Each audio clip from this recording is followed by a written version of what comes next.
나는 왜 이렇게 사람 때문에 돈이 줄줄 새는 걸까? 내 돈은 대체 다 어디로 가는 거야? 혹시 이런 고민 한 번이라도 해보셨나요? 분명히 내가 열심히 벌었는데 이상하게 돈이 안 모이는 분들이 계세요. 오늘은요, 바로 그 사람 때문에 돈 새는 팔자를 아주 확실하게 끊어내는 현실적인 방법에 대해서 이야기해보려고 합니다. 혹시 여러분의 그 따뜻한 정, 그 착한 마음씨가 오히려 내 재물복을 떡하니 가로막고 있는 주범이라면 어떠시겠어요? 오늘 이 질문에 대한 답 저랑 같이 한번 찾아보시죠. 자, 그럼 본격적으로 시작하기 전에 내가 혹시 좋은 사람병에 걸린 건 아닌지 한번 스스로 점검해보는 시간을 가져볼게요. 내 재산이 도대체 왜 새고 있는지 그 근본적인 원인을 찾는 자가진단이라고 생각하시면 됩니다. 자, 제가 지금부터 10가지 대표 증상을 쭉 불러드릴 테니까요. 나는 몇 개나 해당되는지 솔직하게 한번 세어보세요. 자, 첫째, 부탁을 받으면 거절을 잘 못한다. 둘째, 남의 딱한 사정을 듣고 나면 내일은 그냥 뒷전이 된다. 셋째, 이번 한 번만 이 말에 유독 약하다. 넷째, 내 가족 일보다 지인 부탁을 먼저 처리할 때가 있다. 다섯째, 돈을 빌려주거나 대신 계산해준 적이 꽤 많다. 여섯째, 그냥 사람이 좋아서라는 이유만으로 동업이나 투자 제안에 마음이 흔들린다. 일곱 번째, 다른 사람의 실수까지 아이고 내가 책임질게 하고 나선다. 여덟 번째, 어느새 인간관계에서 내가 문제 해결사, 수습 담당이 되어 있다. 아홉 번째, 나쁜 사람으로 보이기 싫어서 그냥 손해보고 만다. 그리고 마지막 10번째입니다. 한번 정을 주면 그 관계를 끊어내는데 시간이 정말 오래 걸린다. 자, 다 세어보셨나요? 몇 개나 해당되세요? 만약에 3개 이상이다, 그러면 좀 주의가 필요한 상황이고요. 5개가 넘었다, 이건 정말 시급한 관리가 필요한 상태라는 강력한 신호입니다. 네, 바로 이게 좋은 사람병이라는 겁니다. 정과 책임감이 너무 과해서 거절은 못하고 관계에서 선 긋는 건 자꾸만 미루다가 결국 내 돈, 내 시간, 심지어 내 평판까지 줄줄 새어나가는 이 악순환, 이 반복적인 패턴을 말하는 거죠. 여기서 진짜 중요한 핵심이 있어요. 여러분이 돈을 못 버는 게 절대 아니라는 겁니다. 그게 아니라 힘들게 번 돈을 지켜내는 방어벽이 너무 약한 상태라는 거예요. 말 그대로 밑 빠진 독에 계속 물만 붓고 있었던 거죠. 자, 그렇다면 이 약한 방어벽 때문에 구체적으로 어떤 길로 내 재산과 인생이 빠져나가고 있는지 그 3가지 경로를 지금부터 자세히 한번 들여다보겠습니다. 첫 번째 경로는 가장 직접적이죠. 바로 돈 거래입니다. 처음에는 내가 정말 급해서 그래, 이번 달만 어떻게 안 될까 하면서 소액으로 시작해요. 근데 이게 점점 눈덩이처럼 커지죠. 결국 어떻게 되나요? 돈은 돈대로 못 받고 감정은 감정대로 상하고 관계는 깨지고 심지어 주변에 나쁜 소문까지 나게 되는 최악의 상황으로 가게 되는 겁니다. 두 번째는 감정노돔이라는 경로예요. 이게 뭐냐면 다른 사람의 문제를 꼭 내 문제인 것처럼 끌어안고 해결해 주느라 내 시간과 에너지를 다 써버리는 거예요. 이렇게 되면 어떻게 될까요? 정작 내 인생의 중요한 결정을 해야 할 때 판단력이 흐트러지는 겁니다. 그래서 저축이나 투자 같은 재테크는커녕 내 삶을 관리하는 것 자체를 실패하게 되는 거죠. 자, 그리고 마지막 3번째, 바로 평판이 망가지는 길입니다. 자꾸 다른 사람들 싸움이나 문제에 끼어들어서 중재하고 수습해 주다 보면요, 어느 순간 그 문제에 내 이름이 같이 엮여 들어가게 돼요. 그럼 주변에서 저 사람은 맨날 문제에 엮이네 하면서 나에 대한 신뢰가 뚝 떨어지고 결국 나에게 올 좋은 기회들까지 다 놓치게 되는 거죠. 이건 특히 사회적인 신용이 재산인 우리 중장년층에게는 정말 치명적일 수 있습니다. 자, 그렇다면 내 좋은 사람병이 지금 점점 더 위험한 수준으로 가고 있다는 걸 알려주는 7가지 위험 신호가 있습니다. 이 신호들이 보이면 정말 즉시 멈춰야 합니다. 지금부터 잘 들어보세요. 이런 신호가 보이면 정말 정신 바짝 차리셔야 합니다. 첫째, 갑자기 나한테 연락하거나 부탁하는 횟수가 눈에 띄게 늘어난다. 둘째, 난 너만 믿어, 너밖에 없어, 이런 말을 입에 달고 산다.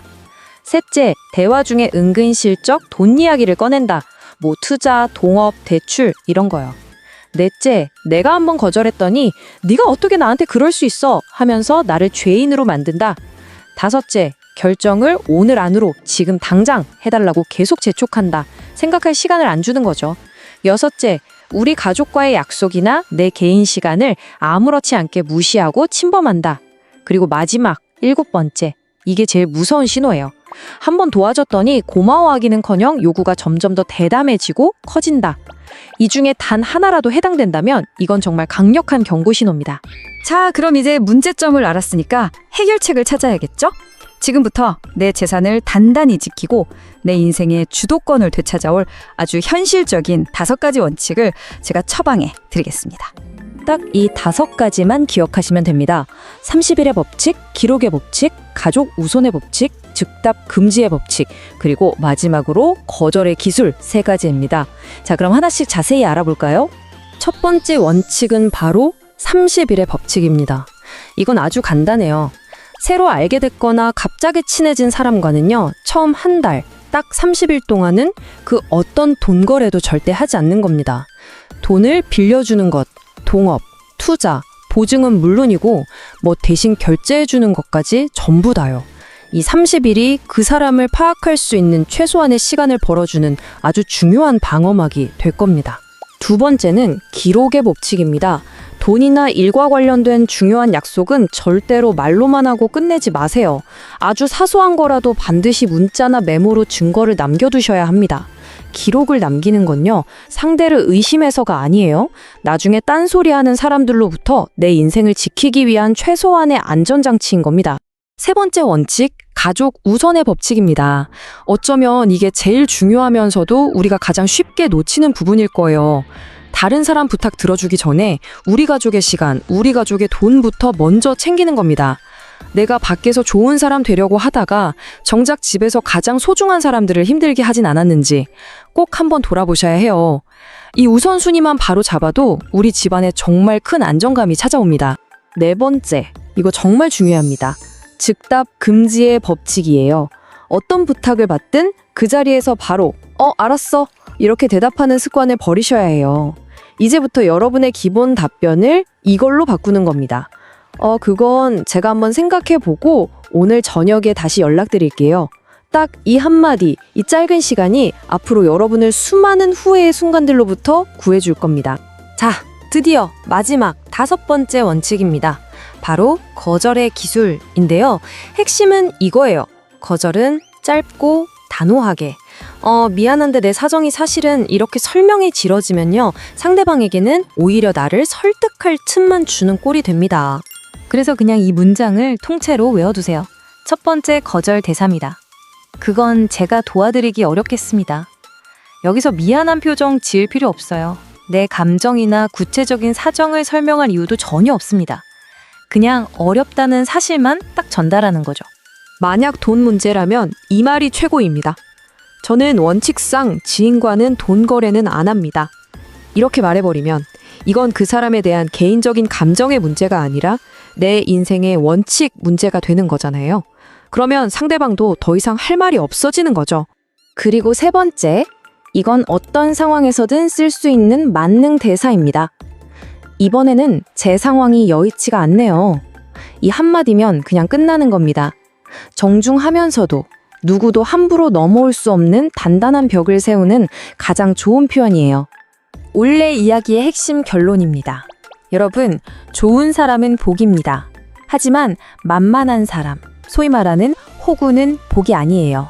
그건 그냥 통로일 뿐입니다. 어떤 통로냐고요? 다른 사람의 온갖 어려움과 불행이 내 인생으로 그대로 흘러 들어오는 통로 말입니다. 이제 그 통로 단단하게 막으셔야 합니다. 여러분은 아까 그 체크리스트 몇 개나 해당되셨나요? 다른 분들은 어떤지 궁금하기도 하니까요. 댓글에 편하게 숫자만 한번 남겨주세요. 그리고 오늘 내용이 도움이 되셨다면 구독과 좋아요도 꼭 부탁드립니다. 저희에게 정말 큰 힘이 되거든요. 감사합니다.